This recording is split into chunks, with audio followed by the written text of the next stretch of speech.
let's talk about how forgiving dogs are. It's not really because they're, saints. They're not holding on to it. They don't even have the capacity to hold on to it. They do retain some of the memory of it in their sympathetic nervous system.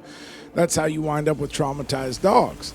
They're also easier to help a lot of times than humans. Yeah, I feel a certain kind of way because I have not done anything towards you. I've been nothing but loyal.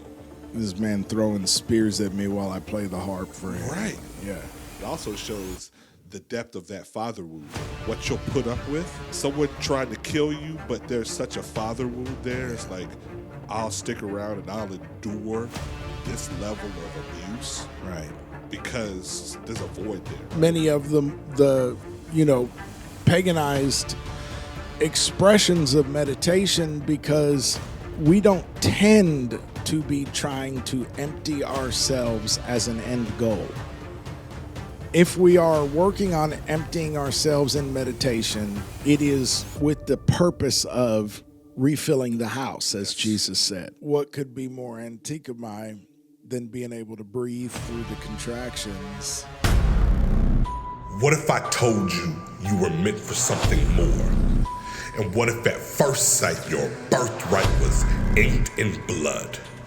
And what if dominion was written in big bold letters? And what if we shouldn't just occupy but overcome? And what if the observation of opposition was us? Antikemi, the podcast. Guess who's back? Back again.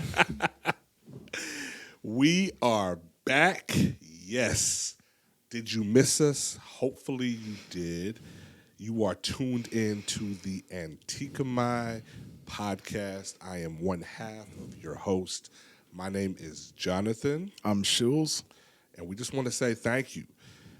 Took a little bit of time off. We did. Just kind of reconnect with family and enjoy our loved ones.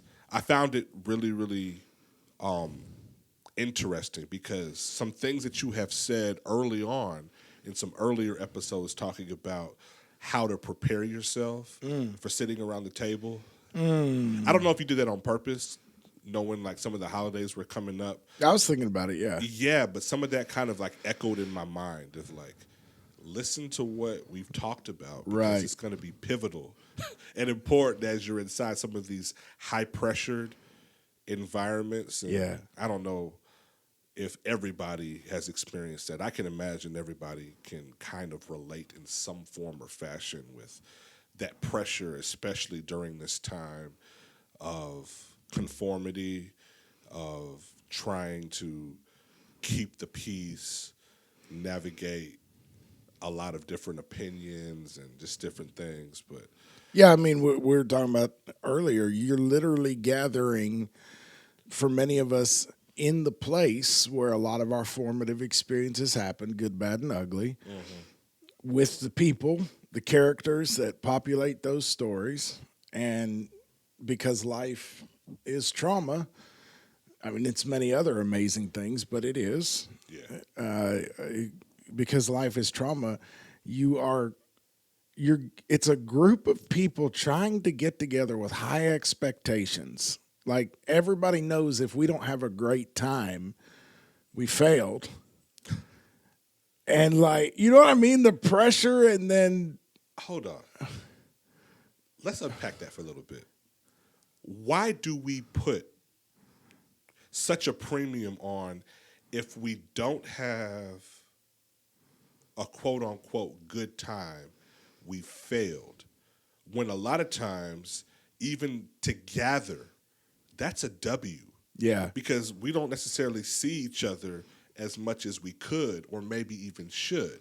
And so we have an excuse to even gather, get in the same room, allow some things to maybe rise to the surface, whether they should or not. Right. But I guess why is the benchmark, unless everybody is smiling and happy and laughing, it's considered a failure?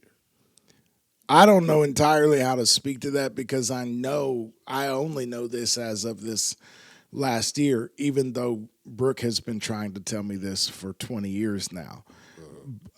Brooke would always tell me, you set the bar impossibly high with your expectations around certain things. You know, Don't say. So, like an example is I hated the holidays when I met her, which was crazy work because I was the definition of a holiday nerd as a kid. But then I got a little older, went through a little love-hate thing with it. By the time I met Brooke at 21, I was done. Like I was done. I didn't want anything to do with them. And When you say holidays, you mean like all holidays or like just like? I mean, my birthday, Christmas, Thanksgiving, like the stuff that, we're supposed to geek out about a little bit. I really had an adversarial relationship with them, but I was trying so hard not to be that dude. Like I didn't want to be Scrooge, I didn't want to be the Grinch, I didn't want to be the wet blanket. You had enough cultural awareness to know that I shouldn't be that guy. I shouldn't bring that energy to this gathering, right?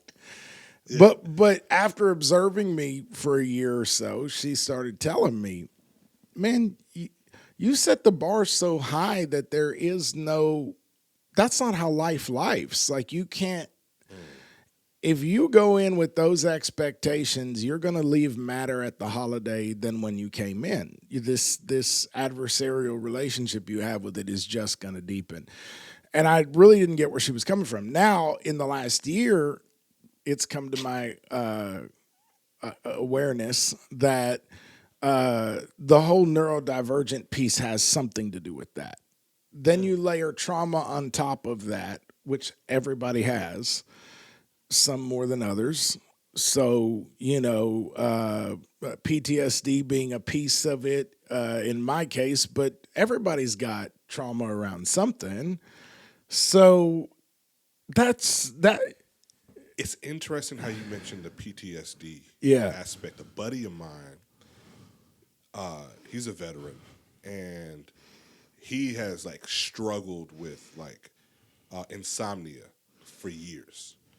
And so he just went back to the doctor. He's had several surgeries. And they've tried to kind of address it, and he can like sometimes go days without like really sleeping. Yeah. He's in and the last thing he wants to do is take another set of pills. Yep. And so they were, of course, saying like we could maybe do another sleep study. He lost a bunch of weight, so they thought maybe at first it was like sleep apnea, but that wasn't it, so it wasn't sleep apnea, but they were like, we got to figure this out. So the doctor finally came to the conclusion saying, hey, I think your PTSD is keeping your brain pretty much in a place of fight or flight. There it is. Throughout the night, so you don't ever get a chance to switch off. That's what I was to relax enough to even go into rest. Yep. And so, like, we got to figure out. So, like, the medication that we're going to try to give him, like, it's not the same as far as like Ambien, where it's just going to like sedate you and just knock you out.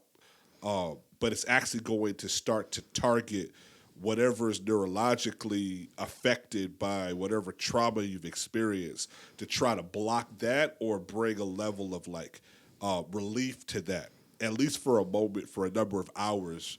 And it like starts to target it earlier on in the day. So by the time that you would normally go to sleep, it's already calmed all the way down to allow you to finally kind of enter into rest. Yep. But that's kind of interesting how PTSD can kind of do that. So I'm so far from understanding in any significant way neurology and all of that. So please don't take anything I say next to the bank. Like, just look it up. But I know we have our nervous system. Right. Handles a lot of the functions of messaging in our body and our normal, everything we have to do, right, to function and live. Then you have your sympathetic nervous system, which is where what you just said lives. Your fight or flight, flight, freeze, or fawn. Your, when dopamine and serotonin start giving way to adrenaline and what's the big cortisol. You know, you're getting those shots of that stuff that's designed to make you capable of escaping a situation somehow, put you on high alert, all of that. One of the results of that being stuck in that, so anybody can and should, if their nervous system is working right, be able to go into that when they need to and then modulate out of it when the danger is past. But because trauma, whether it is PTSD, like in, you know, these cases, mine and this other one you're talking about, or just trauma in general, can get you stuck there. And then if you're stuck in your sympathetic nervous system, two things are going on. One, you can't make good use of your nervous system, so rational thought and all that, it goes out the window. You're not thinking that way. No. And so you're thinking from a deeper place in your brain that is all programmed and preset. You're actually almost in a different era. If you're stuck, you're kind of you're moving like you're in a different time when you were in danger, and then or not safe. But then another piece of it that I don't think gets enough attention is that your parasympathetic nervous system also can't function. So because you're stuck in your sympathetic nervous system in this danger response mechanism, again, this is just a guy that's doing a little bit of the work trying to describe it. But so because you're stuck in that zone, not only are you not able to control your reactions and responses rationally, or even your emotions, but also you can't digest or rest because that comes from your parasympathetic nervous system, and that can't switch on because you're stuck. Yeah. Which is what your buddy's struggling with, rest and digest. Well, if you think about the implications of all of that, especially on a season of feasting, you come into a situation where you're going to be feasting and you immediately get triggered into, by an old stimulus, into your sympathetic nervous system, and you're now in fight or flight, and because of trauma, you may be struggling to get out of it. You may not be able to modulate right back down. Yeah. So now you're not thinking clearly. You're responding instinctively from old inputs, and so your outputs are not in alignment with the inputs, and everybody around you can see that. So now they think you're crazy. And some of the same people who caused the trauma you may be responding to are now telling you you're crazy, which is the definition of triggering, but you don't know why. And then also now you eat all that turkey and ham and if that's your bag and and pie and whatever, and now you can't rest and digest. If you're stuck buffering. You are buffering. You're literally buffering. Yeah.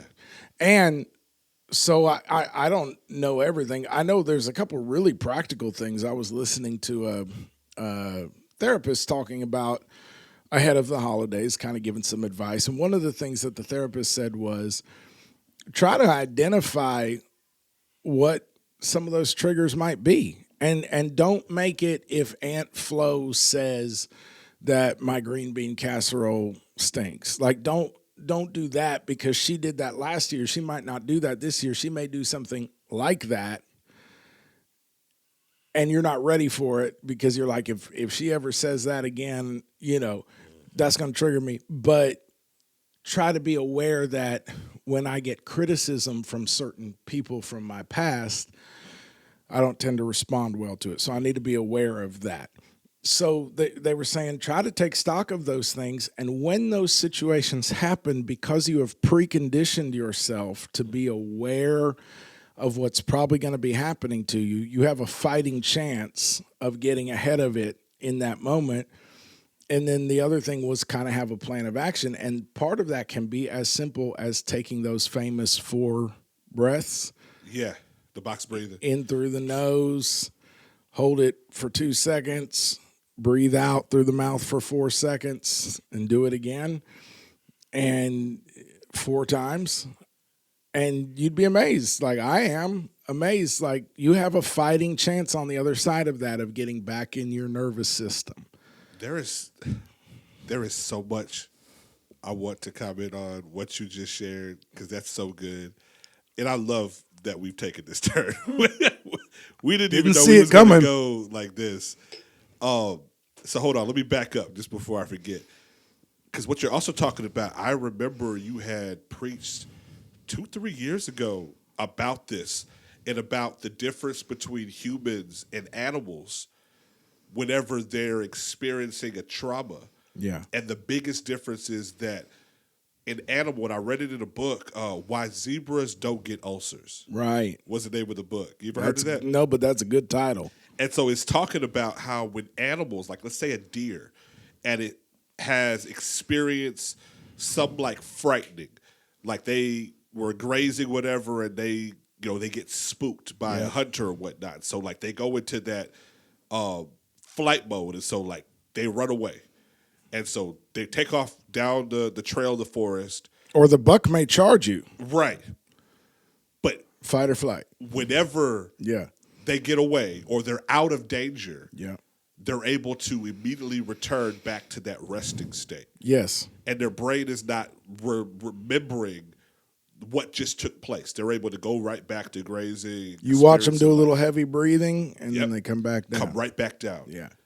But we have a memory of it, and we can stay there even when there's no type of danger involved.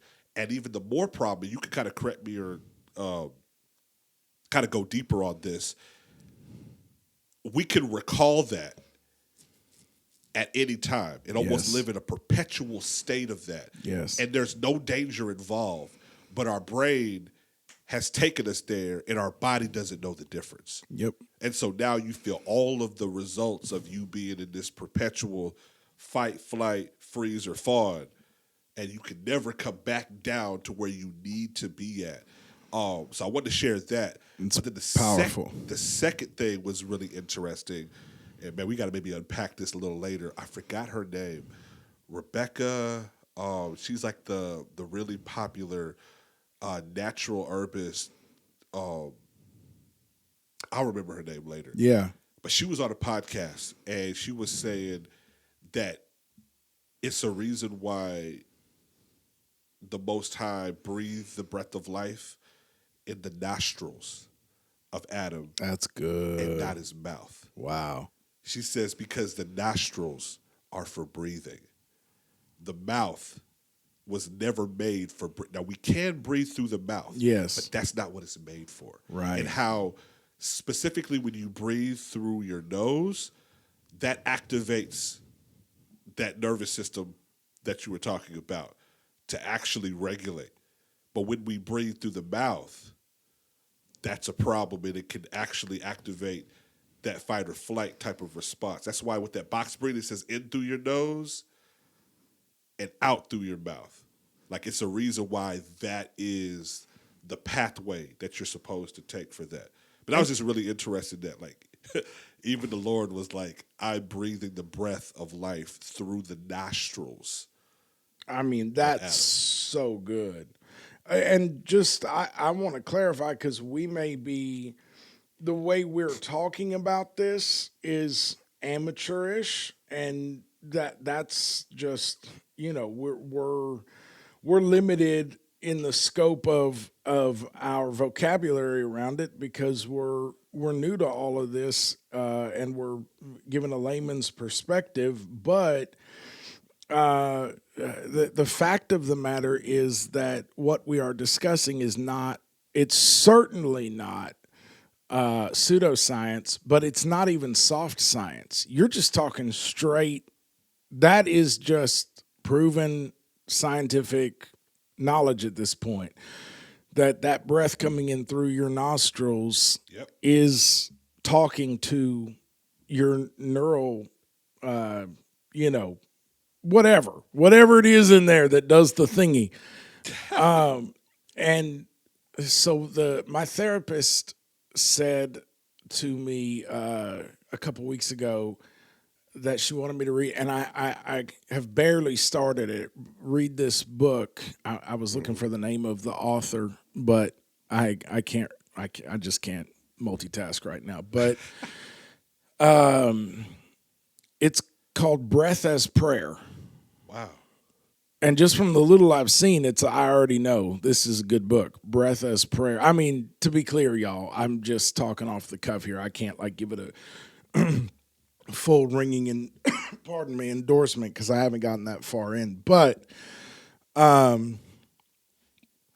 lot of these things that we associate with the New Age and that kind of thing, or New Thought, all that, we have to be careful to trace them back to their roots in God's wisdom before using them, because many of these things have been corrupted. But we've talked about it before. Satan's not a creator, so so many of these things are just rooted in profound wisdom that comes from God. Yeah. And I know breath work can open doors, and you got to be careful with it. People do practice breath work in a way that wouldn't be appropriate or helpful for a Christian. That being said, I'm convinced this person is on to something big, and the way that this author came to it was because her daughter was, I believe it's a woman, her daughter was hospitalized with some very serious issues, and she felt super alone and isolated, and she just began instinctively taking certain passages of scripture and working through them line by line, repeating them and breathing in between each one. She didn't really know, it was like the Spirit taught her this. So she knew a little bit about how to breathe, in a formal way. And so she said, she would take a breath and say, "The Lord is my shepherd." Take a breath. "The Lord is my shepherd." Take a breath. "The Lord is my shepherd."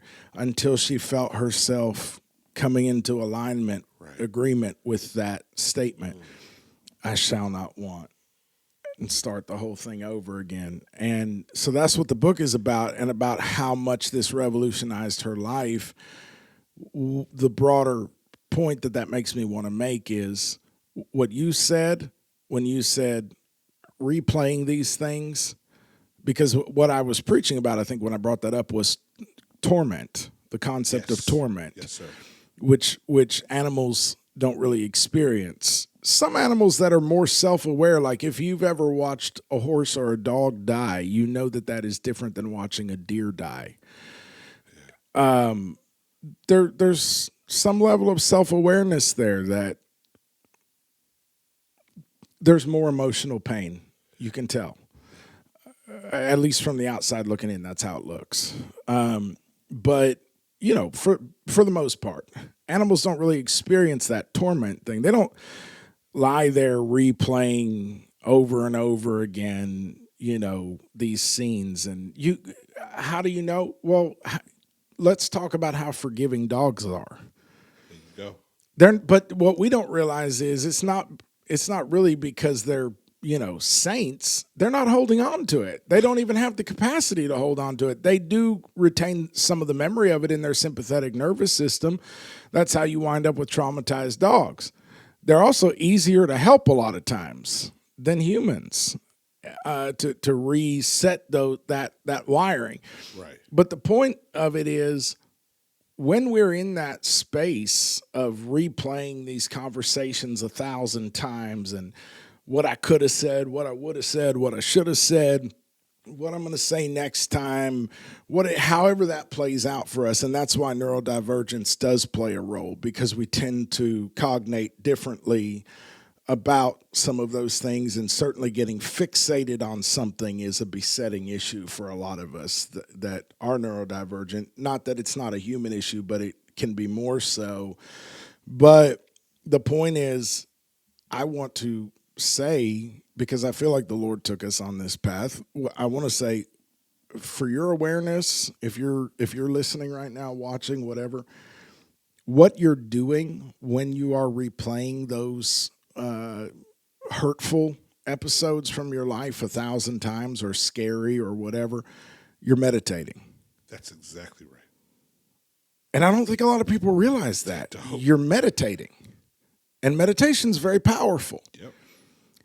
That's why biblical meditation is actually differs from many of the paganized expressions of meditation, because we don't tend to be trying to empty ourselves as an end goal.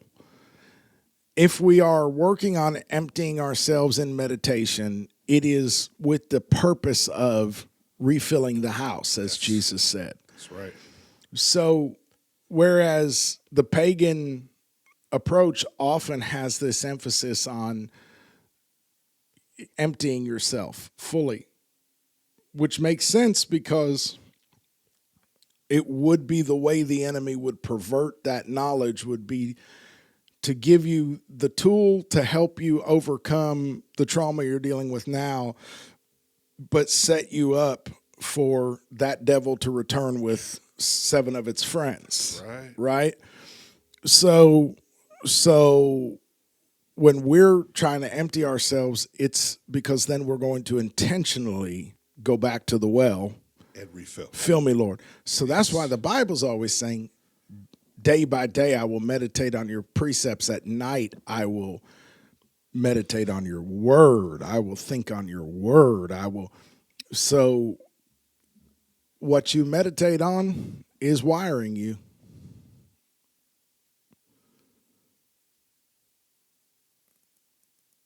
Right? Yes, sir.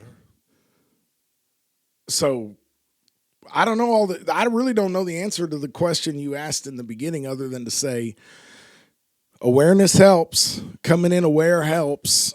Having a plan is good, and being prayed up and coming into the best of your ability, if you're going to choose to gather with people, it's my opinion that you should not be holding aught. You may be aware of something that isn't right, or I'm not saying you have to not advocate for yourself or any of that, but I'm saying if you're going to choose to break bread with somebody, don't do that from a position of holding your grievance against them. Yeah. Release it. Yeah. You may still have to address some things in order. Ooh, that's so good. I'm sorry. It makes me think there was layers to why David chose not to go up to feast with Saul. Come on. When he knew that he was seeking after his life. Come on. While there was very real danger there, and I mean, you saw, Saul us tossing javelins at his own blood. Right. So there was real danger there, but I think even deeper than that, he knows that this is not something that I need to allow myself to come into alignment with. Whatever you got going on there, whatever hatred you have towards me. And I'm sure David was even fighting his own flesh. He had to be. Feeling of I feel a certain kind of way because I have not done anything towards you. I've been nothing but loyal. This man throwing spears at me while I play the harp for him. Right. Yeah. It also, we could maybe explore this at a different time, it also shows the depth of that father wound there. Yeah. What you'll put up with. Yeah. Someone tried to kill you, but there's such a father wound there. Yeah. It's I'll stick around and I'll endure this level of abuse. Right. Because there's a void there, right? Right. But I find that very interesting. It also makes me wonder, he prepares a table for me in the presence of my enemies. So there was I think he was living at a level of tension. Yeah, well, you have to love your enemies and bless them that curse you, pray for them that spitefully use you. So the question then, based off what you just said, would be, if the Lord prepared a table for you tomorrow in the presence of your enemies, could you eat it in good conscience? Because we can't have fellowship with God and demons at the same time. Come on. That's so good.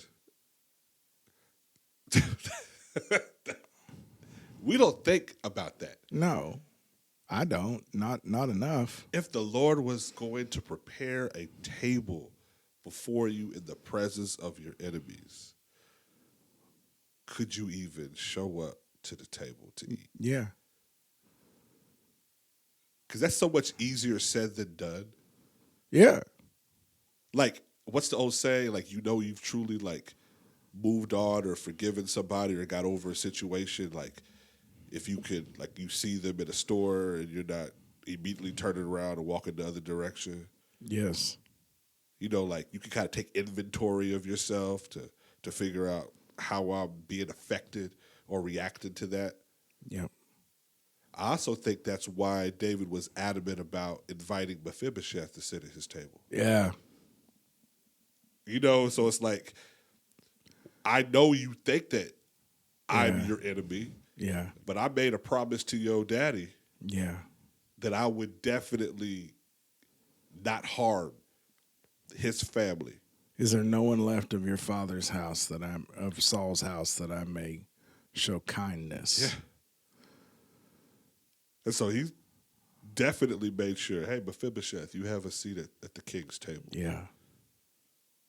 I'm going to make sure that you're carried because you can't walk there. You've been so hurt and damaged. It's so good, man. And no one's saying this stuff is easy because you also have a responsibility not to put yourself in harm's way, Yeah. No one's saying this is easy. We're just saying these are some godly principles that can help inform how we move through it, and none of us is doing it perfectly. But I do feel like you're right. If we could recognize that us gathering is a win and then start hopefully trying to chalk up some other W's. Yeah. That is a different expectation. And Brooke has had an impact on me. And I am a person that really loves the holidays and have been for years now. And you asked which holidays. It's funny because the Jewish feasts, as they say, there's a couple of them, Hanukkah and whatnot, but the biblical feasts, right. God's feasts, I've never had those kind of struggles with, and I think that's because the expectations are different. The win is in keeping the feast. Being obedient. Yeah, observing the feast is the win. Yeah. So, Gathering Jesus kept it, but us observing it is the win. And so, yeah, it's just a different level of pressure. So, Brooke did help me to adjust my expectations. And a lady came to the Christmas party at Promised Land years ago, 2012, something like that, and taught on the Japanese concept, which has since become much more commonly discussed because of, the internet has popularized a lot of these ideas, but most of us hadn't heard as much at the time about the idea of Wabi-Sabi, which I feel ill-prepared to really represent. I don't want to misrepresent a cultural concept, but the way she explained it to us was the beauty and imperfection, and kind of like I was talking to the church about, I think at First Wednesday, these insane moments where the casserole is burning, the dog is barking,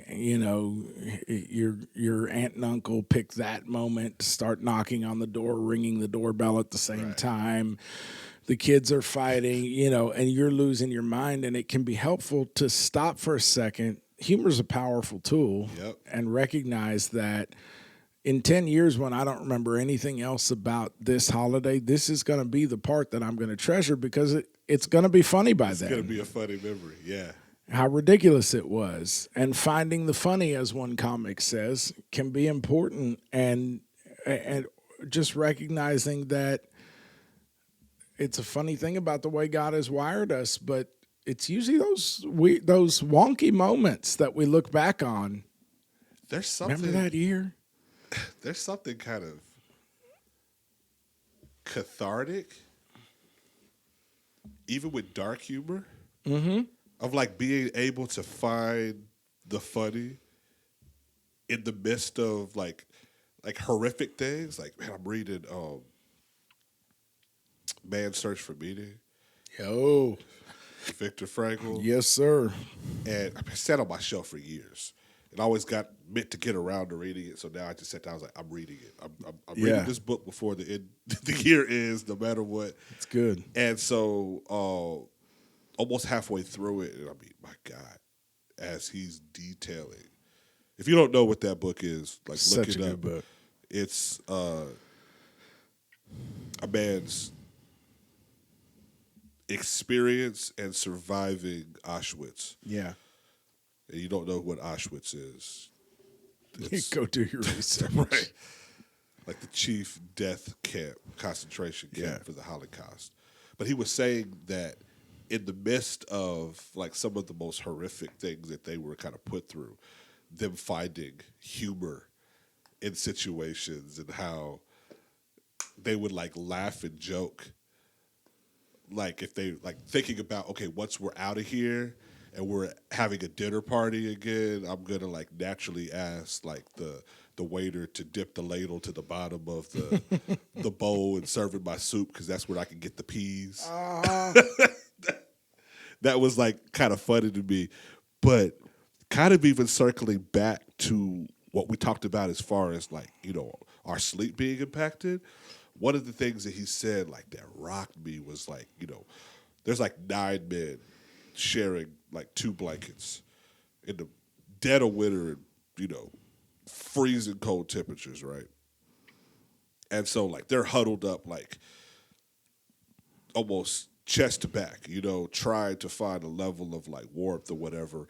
And he says one of the men starts to have like this crazy nightmare night terror, screaming out in the night, but dead asleep. And he's a psychiatrist, right? Or a psychologist. I don't know. Yeah, he was a doctor, I know. It's been a long time. And so his natural inclination was to reach over and wake up the man, like, hey, like, you're okay, like, wake up. But then he reached his hand out and then he drew it back because he says whatever he's dreaming about is not worse than him waking up to the reality of being here. And sleep is so important.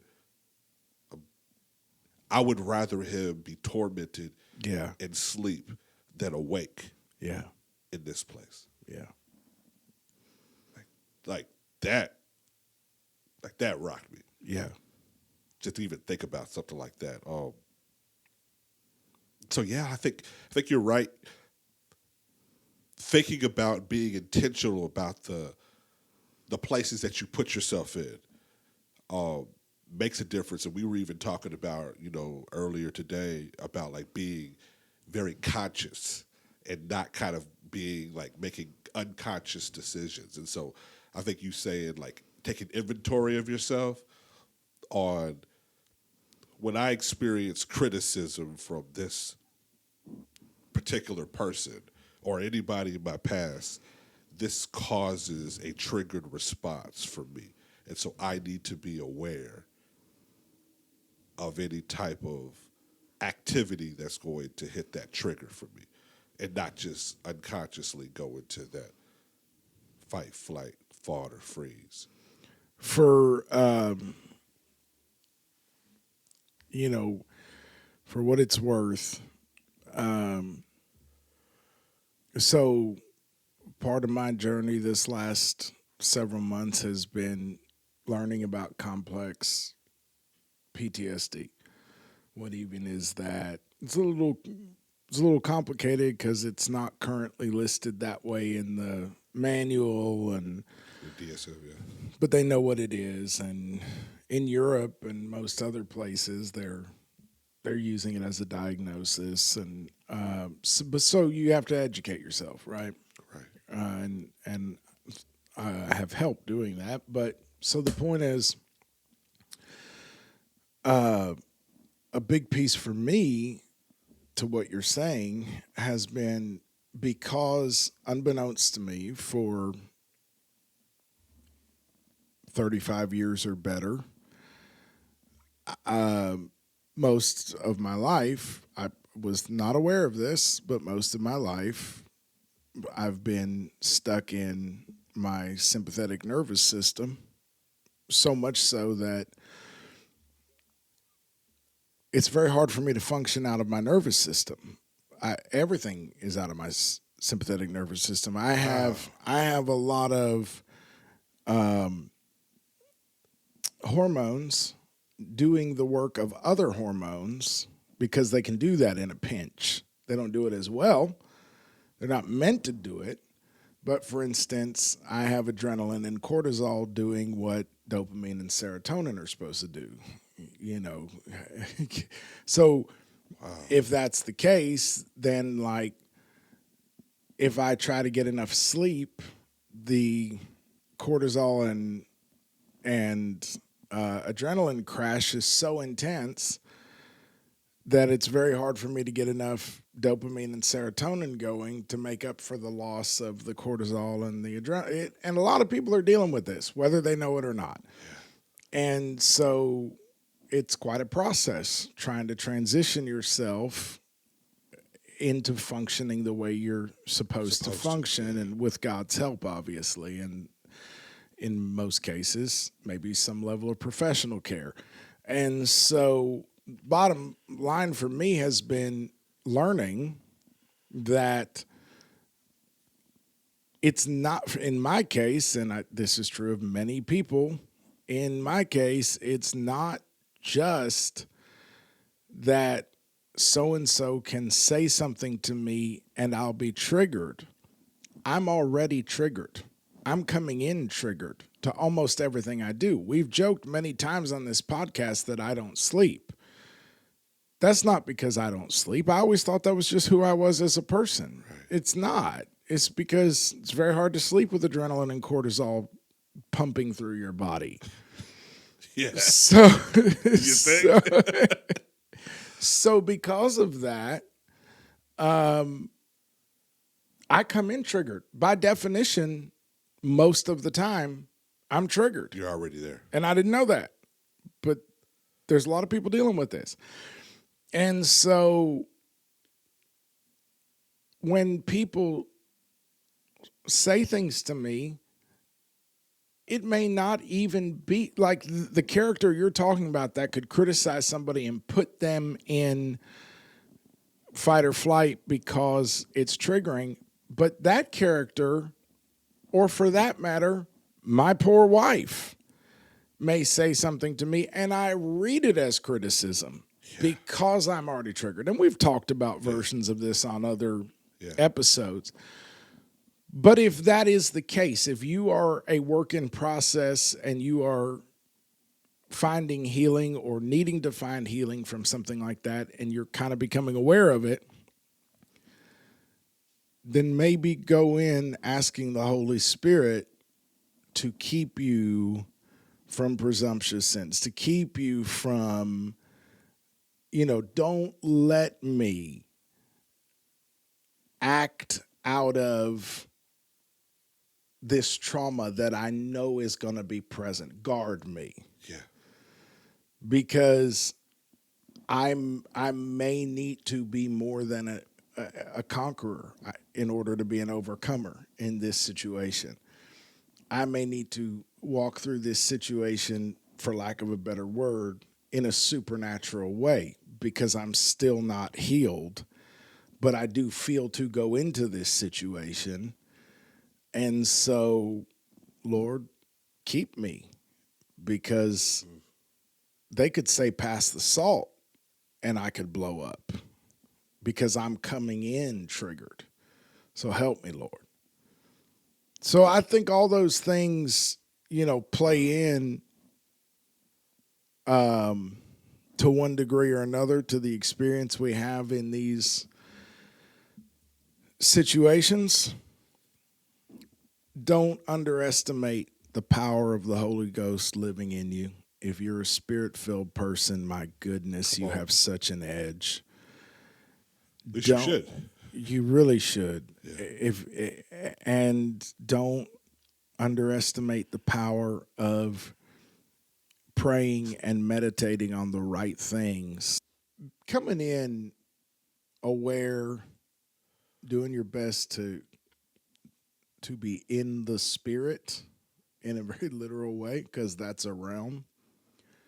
So come in walking in the spirit to the best of your ability, and having prayed and meditated on the right things. For instance, I would recommend not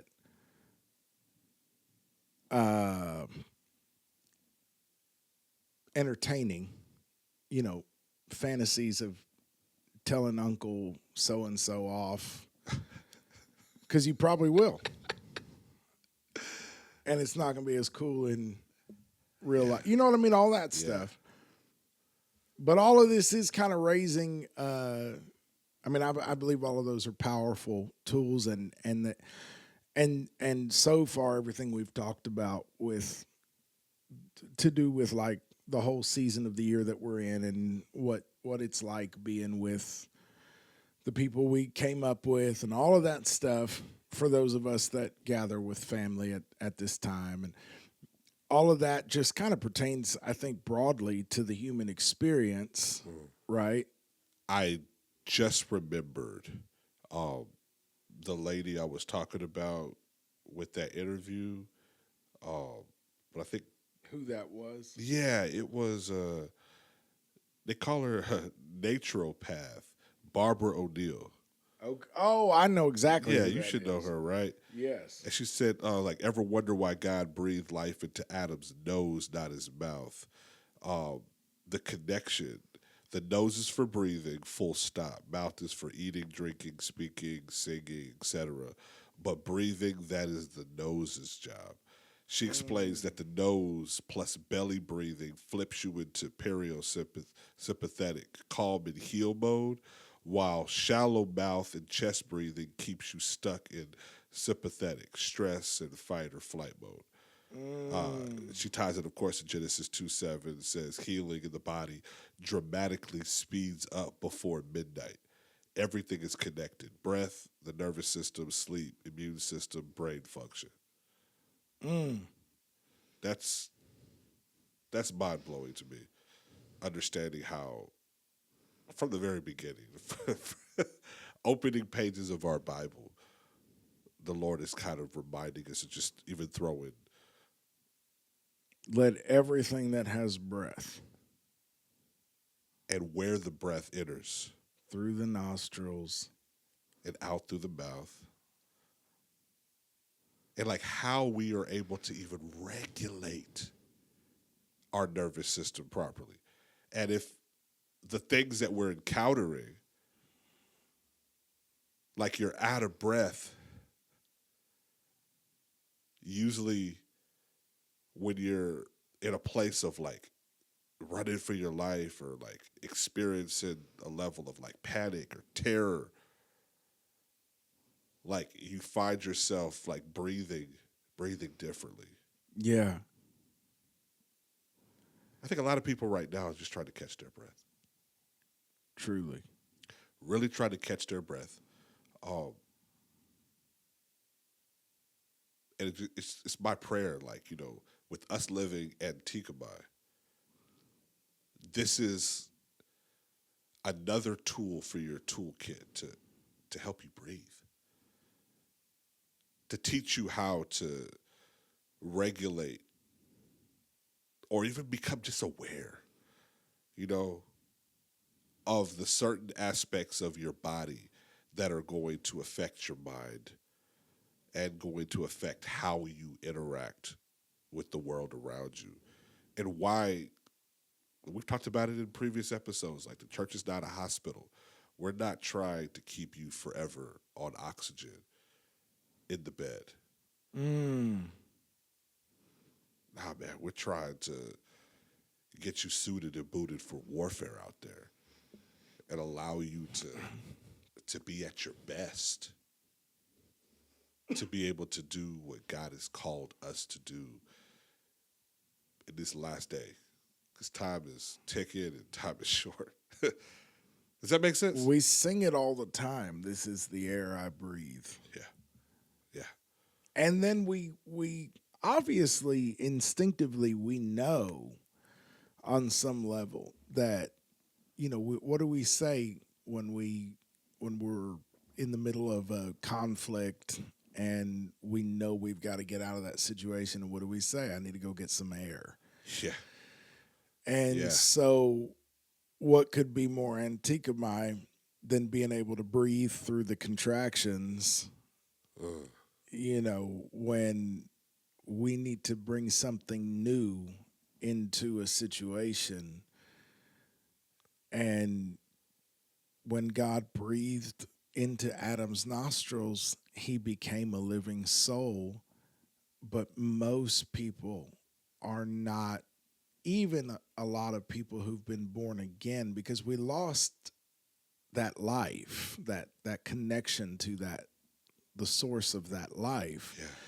But even most people who've been born again are somewhere in the process of learning, hopefully, how to live that out. And we've talked about it before that we store so much of our trauma in the body. Yeah. And I know this is probably a shorter episode, which may be a blessing with everybody. You know, well, the holidays have been pushing so hard on everything and travel and all that. We were on hiatus, and but I know people are under a lot of pressure in many ways, hopefully having a wonderful time of the year. But as adults, we all know we have to fight for that a lot of the time, the whole time, because there is a lot of pressure right now and a lot pulling at us. And it's had me thinking, as you were talking about Romans 6, famous, you know, Paul's talking about sin and grace, and should we sin more so grace can abound and all that? Obviously not. But in verse 4, therefore we are buried with him by baptism. He says, don't you know that if as many of us were baptized into Jesus Christ, we're baptized into his death? He's about to tell us the body that's holding all of that trauma, sin, the memory of all that, you've already buried it. Don't live in that. It's been buried. Therefore, we are buried with him by baptism into death, that like as Christ was raised up from the dead by the glory of the Father, even so we also should, and this is what you're talking about, the Antikemi part, walk in newness of life. And I love that the King James says, for if we have been planted together in the likeness of his death, if we have been planted, except a seed fall on the ground and die, if we've been planted together in the likeness of his death, we shall be also in the likeness of his resurrection. And that the New Testament, the Second Testament, another translation, uses the word co-natured. If we have been co-natured with him in death, wouldn't we also be co-natured with him in resurrection?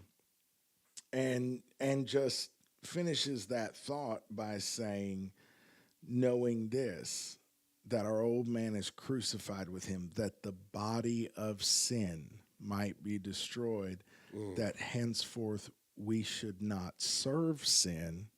Listen to this. I hate to say this. It's chapter 6, verse 7. So, like, part of me wants to, but I'm not going to. For he that is dead is freed from sin. I think, bro, I wouldn't, if you had asked me at the beginning of this discussion, first of all, it didn't go quite the way I think either of us probably quite expected. Not at all. But if you had asked me at the beginning of this, if I knew what we were going to talk about, that would be the bumper sticker in some ways for me, he that is dead is freed from sin, I probably wouldn't have been able to foresee that. But in a very real way, I think one of the answers to how we move Antikemi through these challenging interactions that this time of the year brings to most of us, one very big key to that is to go into these situations knowing that the me that can't breathe, the me that's triggered, the me that, wants to whatever, trauma all over Thanksgiving or Christmas, that me is dead, and I've been freed from that. So what could be more Antikemi? What could be more opposite the way the world thinks around us than to come in knowing I'm unoffendable because I'm dead. I'm buried with Christ. That's right. I'm also unkillable because I've been raised Come on. to newness of life. Yep. So like the song says, just breathe. Breathe, just breathe. I think that's a good reminder for us that in this season, if we can focus on breathing in our help and breathing out all of that other stuff. Everything else, yep. And come in too dead to be offended and too alive to be killed. And walk through this to the best of our ability in that mindset, walk in that newness of life. We could represent something in our social gatherings this year that would leave people wondering what happened to us, and even possibly why Christmas went so different than it has the other years when we try so hard, but what are you going to do? So-and-so's always going to such and such. And but maybe we can be a change agent. And even if we can't, we can come through the fire without the smell of smoke on us. But maybe we can be the change agent to bring something different to these engagements that might even cause our born-again family members, if we've got those, to do a double take. Take a step back, yeah. What's going on with you? How come you didn't do the thing you do? Well, spirit-filled is one thing. Spirit-led is another thing. Called out is one thing, but living Antikemi is a different journey. Totally different. Yes, sir. Yeah. I think we've given them not as much as before, but so much to really ponder and chew on. Yeah. I kind of want to just leave it at that because I'm going to have to even do inventory of myself. Yeah. And really ask myself some of these questions, man, especially my goodness, if the table is set, can I sit down and truly be at peace? If I can't partake of a love feast and a hate fest at the same time, or a love feast and a fear fest at the same time, if he prepares this table for me in the presence of my enemies, can I eat it in good conscience? And for those of you that have been wanting shorter episodes, here you go. For those of you that want more content, don't worry. The other ones can get excited, but it's not likely to be the new norm. Not at all. There are factors, but don't bank on it. But yeah, man, this feels like enough for now. I love that. Keep on living Antikemi. Catch Love up you on guys. some, man, there's some good ones that are sitting at low views. I don't know if the algorithm, Go back. what an algorithm Definitely. thing or Hit what. that playlist up. It's ordered for you. You can check us out. Apple, Spotify. Obviously, YouTube. that's a little self-promoting, but Yeah. honest to God, there's some of those that I'm like, what God dropped on us on Right. on that night, Mid episode, right? What? Yeah. Like, I hate to think that somebody would miss out on some of that. Not that just that he showed up. Absolutely. Absolutely. So we love you. Have a very Antikemi Christmas. We'll see you before then, I think, right? Absolutely. I'm losing track of time now. Hiatus destroyed me. We'll be back soon. Love you guys. Love y'all. See you next week. See you next week.